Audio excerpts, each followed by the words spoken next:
You know what time it is.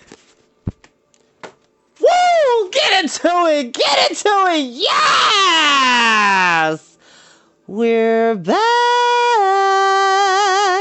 Hi! Hello, lovelies. We are back with Storytime with Chris. Hi. How's it going? Oh, yes. I have a special video that I'm going to be putting on later tonight. It's more so a review and an analysis on two specific movies. It's mainly going to be about Hayao Miyazaki's newest film, which I've now seen in theaters twice, The Boy and the Heron, aka its true title in my opinion, which it should have been, How Do You Live? And we'll talk about it. We'll talk about it. There's a lot of stuff I want to talk about it, and I want to give people ample opportunity to see it. I want them to see it because it's a fantastic film, and it deserves all the awards and all the accolades, and compare it to some of the animated films that have come out this year. Not to say that there are ones that are bad. There are actually some really good ones that have come out this year. Others have been rather disappointing, but if you have not already done so, go see Hayao Miyazaki's work. If you know any of his movies, Spirited Away, Kiki's Delivery Service, My Neighbor Totoro, Howl's Moving Castle, Nausicaa, The Valley of the Wind, Castle in the Sky, Castle of Cagliostro. The sky's the limit, y'all. Go see it. You will not be disappointed. And the fact that I've seen it twice should give you a clear indication of how good it is. So that's another conversation for another day. But we are back. And our lovely companions have decided to accompany Prince Gordian to King Smoit's castle. But they are not allowed to go to the land of dead, the world of Anuvin. Anuvin is the land of the dead where Arorn, Death Lord, presides over the dead. And he is a dark god of war, death, poverty, pestilence.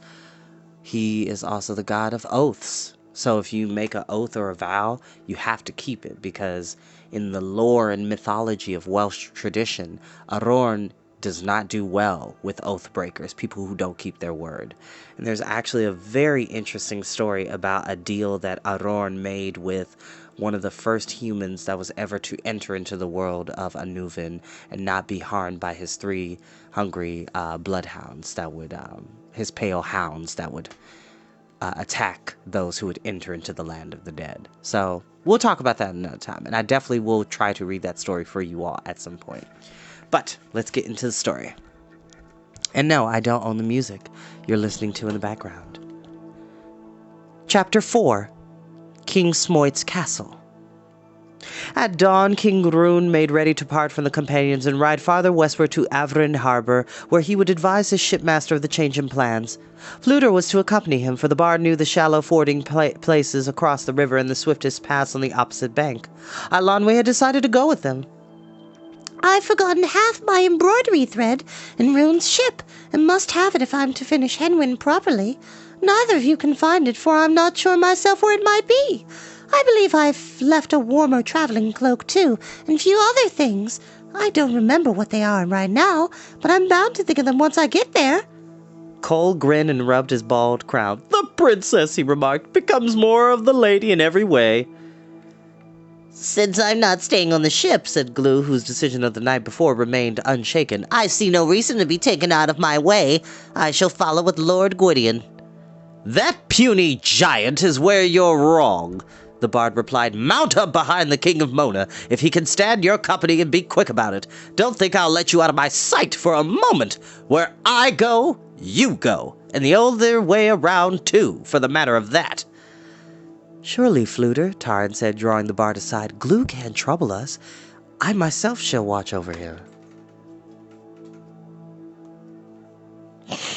The bard shook his tasseled yellow head. No, my friend, I'll be easier in my mind if I see him with my own eyes, and at all times. No, the little weasel is in my charge. Ride on ahead, and we'll catch up with you on the other side of Avrin well before midday. I'll be glad to see Smoit again, Fluter added. That red-bearded old bear is dear to my heart. We shall feast well at Caer Cadarn, for Smoit eats as bravely as he fights. Gwydion had already mounted Melangard and signaled them to stop and to hasten. Fluter clapped Tarn on the shoulder and ran to climb astride Lion, who was friskly gaily in the bright, cold sun and pouncing at the tip of her own tail. King Rune, Fluter, Alanwe, and Glue soon were out of sight. Bearing westward, Tarn rode between Gwydion and Cole, while Gurgi on his pony trotted at the rear. They halted on the far bank of Great Averin. Midday passed without a sign of the other companions, though Tarn was anxious about them. Excuse me, I'm reading a little too fast. I do apologize. Though Tarn was anxious about them, he preferred to believe that they had not come to harm.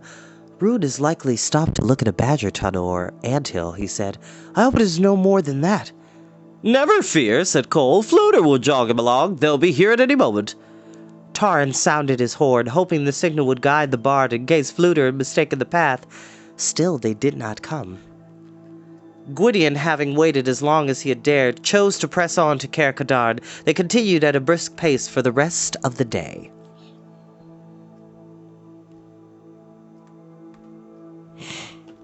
Tarn turned often in his saddle, expecting always to glimpse Rune and the other companions galloping up behind them, or suddenly to hear the King of Mona's cheerful, "Hello, hello, hello, hello." However, as the day waned, Tarn realized that Rune, a slow horseman at best, was by now outdistanced. Fluter, he was sure, would not travel after nightfall. They have camped somewhere behind us, Cole assured Tarn. We're on to miss. Excuse me. One of them would have reached us. Fluter Flap knows the way to Smoit's castle. We shall all meet there, and if they seem too long to delay, Smoit will raise a searching party. The stout warrior put a hand on Tarn's shoulder. Ease your spirit until there is clear cause for alarm. Or, he added with a wink, is it the company of Princess Eilonwe you long for? She should not have come with us, Tarn replied half angrily. No doubt, Cole grinned, yet you were not the one to speak against her. Tarn grinned back at him. As for doing that, he said, I have given it up long since. At mid-morning of the following day, Caer Cadarn rose before them, and from a stone tower Smoit's crimson banner with its emblem of a black bear snapped in the wind. The stronghold had been built in a clearing, and the heavy walls jutted like the bearded king's old brows. Scarred and pitied by many a battle, Cole, urging Lamre ahead, shouted to the guards at the name of Gwydion, Prince of Dawn. The massive gates opened and the companions galloped into the courtyard, where men-at-arms tethered their horses and a party of warriors led the way to King Smoit's great hall. Gwydion strode quickly down the corridor, flanked by the guards. Tarn, Cole, and Gurgi followed. Smoit will be at his meet, Tarn said. His breakfast lasts till high noon. He laughed. He says it whets his appetite for the rest of his meals. Gwydion will get no word out of him until we ourselves are stuffed. Yes, yes! Gurgi cried. Gurgi longs for tasty crunchings and munchings. You shall have them, old friend, Tarn answered. Be sure of it.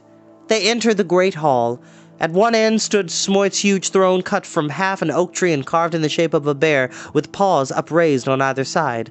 The man seated there was not King Smoit. Mag? Tarn gasped. Guards fell upon them instantly. Tarn's sword was ripped from his belt. With a great cry, Gwydion flung himself against the warriors, but they pressed about him and bore the Prince of Dawn to his knees. Cole, too, was borne down, and a spear pressed against his back. Gurgi yelled in rage and terror. A guard seized him by the scruff of his shaggy neck, buffeting him until the poor creature could barely stagger to his feet. Mag grinned like a skull. With a slight movement of his skinny fingers, he gestured the warriors to stand away. His gray, pinched face twitched with pleasure. Our meeting, Lord Gwydion, is one I did not foresee. My warriors hold Caer Cadarn, but this is an added prize, a richer one that I had hoped. Gwydion's green eyes blazed. Have you dared even to enter King Smoit's cantreve? Begone from here before he returns. He shall deal with you less gently than I. You will all join King Smoit. Mag replied. Though king, I scorn to call this rude country lord. Mag's thin lips curled. Carelessly, he put a hand to his embroidered cloak. Taran saw that Mag's garments were even richer than those that the lank-haired man had worn as chief steward to the court of Mona. More powerful than Smoit or the king of Mona, more powerful than Queen Okren is my liege lord, Mag said with a yellow smile, and mightier now than the Prince of Dawn. He touched the iron chain hanging from his neck and fondled the heavy badge of office. In honor, Taran saw it bore the same symbol that was branded on the foreheads of the huntsmen. I serve no lesser liege, Mag said haughtily, than the king of Anuvin, Arorn Deathlord himself. Gwydion's glance did not falter. You have found your true master, Mag. When last we parted, Lord Gwydion, said Mag, I believed you dead. It was my joy later to learn that you were not. The chief steward licked his lips. Seldom is one given to savor his revenge. Twice, and I was patient until the day we should meet again. Patient, yes, Mag hissed. Long I wandered before I sailed from the Isle of Mona. There were those I served humbly, biding my time. One sought even to cast me in a dungeon. I, Mag, who once held a kingdom in his grasp. The voice of the chief steward rose shrilly. His face had gone livid and his eyes started from their sockets. But in a moment, he gained control of his trembling hands and sank back on Smoit's throne. Now the words came from his lips as if he were tasting each one.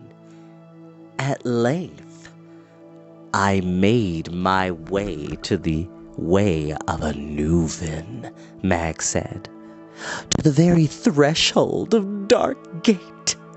Lord Arorn did not know me then as he knows me now. Mag nodded in satisfaction. There was much in he that he learned from me.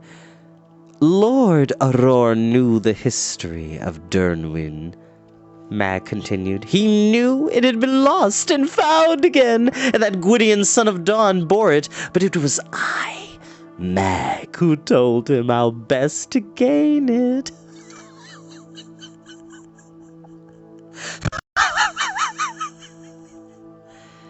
Even your treachery is paltry, Taran said. Later soon, with or without you, Arorn will have struck on that evil scheme himself. Perhaps, Mag said slyly, perhaps what he has learned from me was less what I learned from him, for I soon discovered that his power was dangerously balanced. His champion, the Horned King, had long been defeated. Even the Black Corkshan, the cauldron that gave him the deathless cauldron born, was shattered. Arorn Deathlord has many secret liegemen among the Cantreve kings. He has promised them great riches and domains, and they are sworn to serve him, but as his defeats turn them restive, it was I who showed him the means to win strong allegiance. It was my plan, mine alone, that put Dernwyn into his hands. Word now spreads throughout the countries that Arorn Deathlord holds the mightiest weapon in Prydain. He holds its secrets far better than you do, Lord Gwydion, and knows he cannot be defeated. His liegemen rejoice, for they will soon taste victory. Other warlords will rally to his banner, and his host of warriors will grow. I, Mag, have wrought this, the chief steward cried. I, Mag, second only to the Death Lord. I, Mag, speak in his name. I am his trusted emissary, and I ride from realm to realm, gathering armies to destroy the Sons of Dawn and those who give them allegiance. All Prydain will be his dominion, and those who stand against him. If Lord Arorn chooses to be merciful, he will slay them. His huntsmen will drink their blood. The others will grovel in bondage forever! Mag's eyes gleamed, his pale brow glistened, and his cheeks quivered violently. For this, he hissed, for this Lord Arorn has sworn to me by every oath, one day I, Mag, will wear the iron crown of Anuvin. You are as much a fool as a traitor, Gwydion said in a hard voice, and undoubtedly so. First to believe Aurora, then to believe King Smoit would heed your serpent words. Have you slain him? Only dead would he listen to you. Smoit lives, answered Mag. I care nothing for his allegiance. I seek the fealty of the liegemen in his cantreve. Smoit shall order them, in his name, to serve my cause. King Smoit would sooner have his tongue ripped out, Tarn cried. And so perhaps he shall, replied Mag. Mute, he will serve me as well.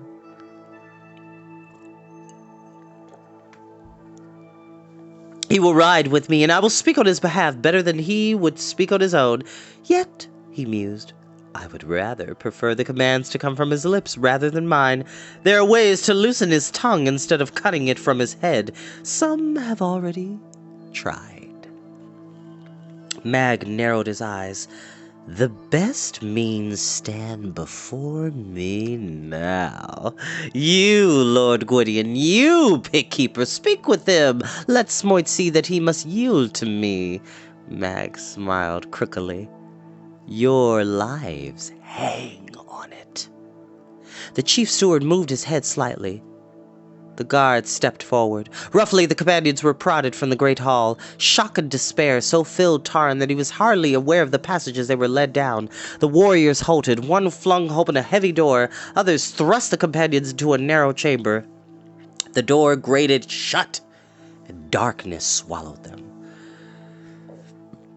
As they groped blindly, Tarn stumbled on a prostrate form. That stirred and bellowed loudly. My blood! My body and blood! Roared the voice of King Smoit, and Tarn was grappled by a pair of bone-cracking arms. Are you come again, Mag? You'll not take me alive! Tarn was nearly smothered and crushed before Gwydion called out his own name and the names of the companions. Smoit's grip loosened, and Tarn felt a huge hand on his face. My post, so it is! Cried Smoit as the companions gathered round. The Pigkeeper! Lord Gwydion Cole! I knew that bald pat of yours anywhere! His hand fell on Gurgi's disheveled head. And the little whatever it is! Well met, my friends! Smoit groaned heavily. And ill met, too. How was that sippering sop trapped you? The lard-lipped, squirming lackey has snared us all! Gwydion quickly told Smoit what had befallen them. The red-bearded king growled furiously. Mag caught me as easily as he did you. Yesterday I was at breakfast, and I had barely set myself to my meat when my steward brought tidings that a messenger from Lord Gorion sought words with me. Now then I knew Gorion was at odds with Lord Gast, a matter of cow-stealing as usual. Oh, well, the Cantreve lords of Preday never stopped their endless bickering. However, since I've heard of Gast's side of it, I deemed I should listen to Gorion's. Smoit snorted and struck his massive thigh.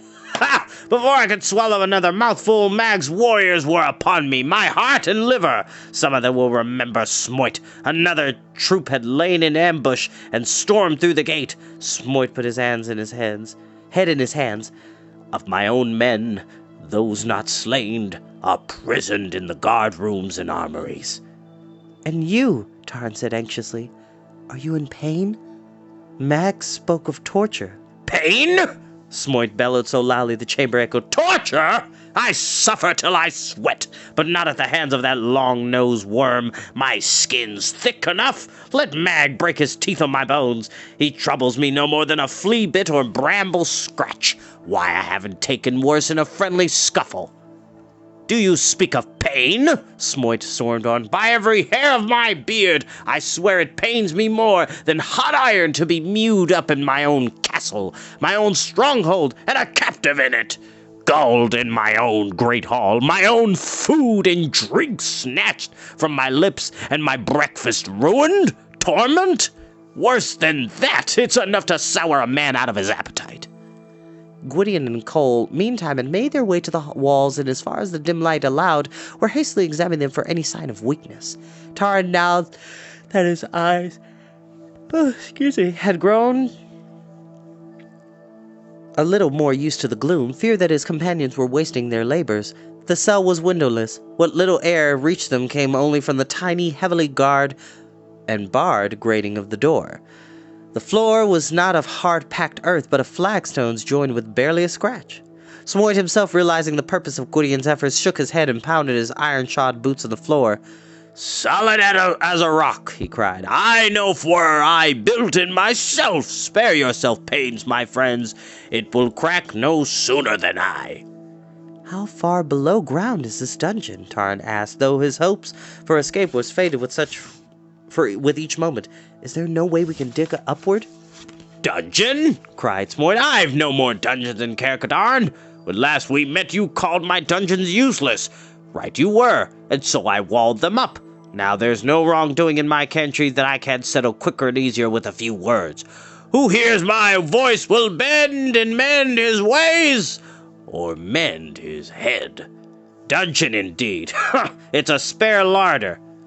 Would that I had stocked it so solidly as I was built," groaned Smoit. "Let Mag bring his irons and lashes. He'll heed them not a bit in the midst of this other fiendish torment. The larder lies beside my scullery.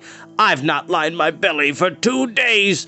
2 years it feels. The vile traitor has not left off his feasting, and for me, no more than the sniff of it. Oh, he shall pay for this," Smoit cried. "I'll beg him one thing only.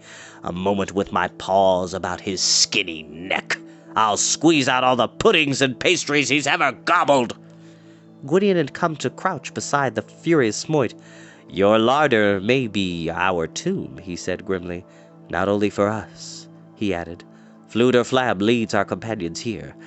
Mag's jaws will close on them as tightly as they are closed on us."